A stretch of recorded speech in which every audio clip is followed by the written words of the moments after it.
আসসালামু আলাইকুম রহমতুল্লাহ। Prince Iceland part 3-তে আপনাদেরকে স্বাগতম।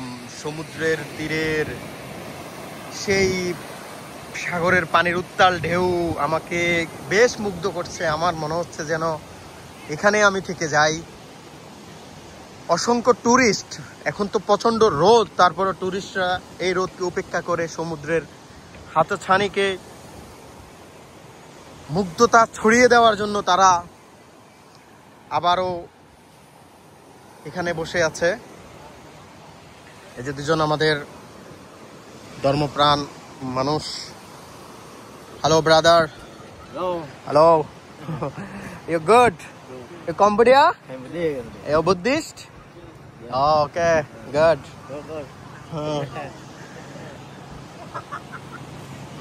অসংখ্য মানুষের বিচরণ আসলে আমাকে বেশ মুগ্ধ করছে। এই সমুদ্রের পাড়টা, এটাকে বলা হয় প্রিন্স আইসল্যান্ড অফ সিহানুক।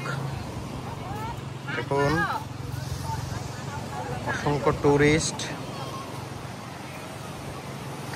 এদিকে চোখ যাচ্ছে সেদিকেই দুধু মরুভূমি।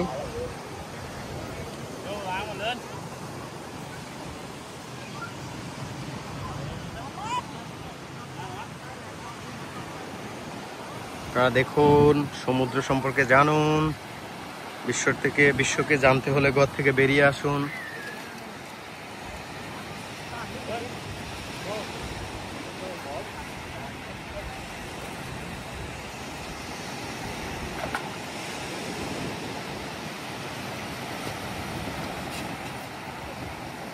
লাইফ জ্যাকেটের ব্যবস্থা আছে, সবকিছুর অত্যাধুনিক ছোঁয়াও আছে এখানে।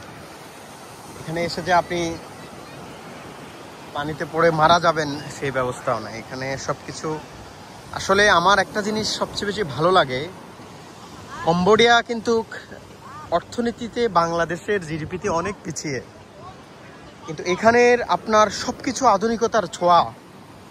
সবকিছুতে আপনার মানুষের প্রতি মানুষের যে একটা আন্তরিকতা, যে একটা ভালোবাসা, সবকিছুতে আধুনিকতার ছোঁয়া, মানুষকে হেল্প করার মানসিকতা, এটা পৃথিবীর অন্য দেশে আমি পাবো কিনা আমি জানি না, যেহেতু আমি একজন কম্বোডিয়ান বাংলাদেশি প্রবাসী। কম্বোডিয়ার নানান ঐতিহ্য নিয়ে আমার এই ছোট ব্লগ। যে গোধূলি অনেক, আমরা যে ছোটবেলা পড়েছি শ্বাসনালী গাছ বিজ্ঞান বইতে, এই যে শ্বাসনালী গাছ শুধুমাত্র শ্বাসের মাধ্যমে বেঁচে আছে সমুদ্রের বুকে, লোলা পানি খেয়ে উপেক্ষা করে। অনেক বালি, সেই বালিতে আমার পা আটকে যাবার মতো অবস্থা। দেখুন, পৃথিবী সম্পর্কে জানুন এবং পৃথিবীটার সম্পর্কে ঘুরুন।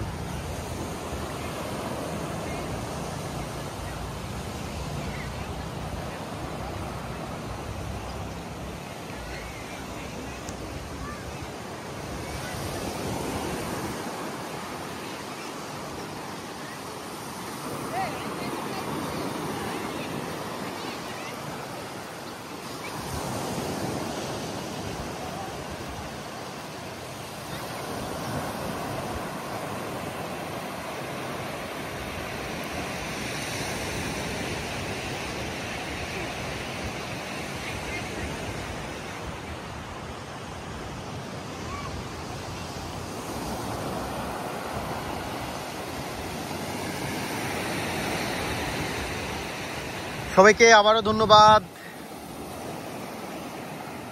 এই সমুদ্রের বুকের একটা বাড়িও দেখতে পাচ্ছেন, একটা চর।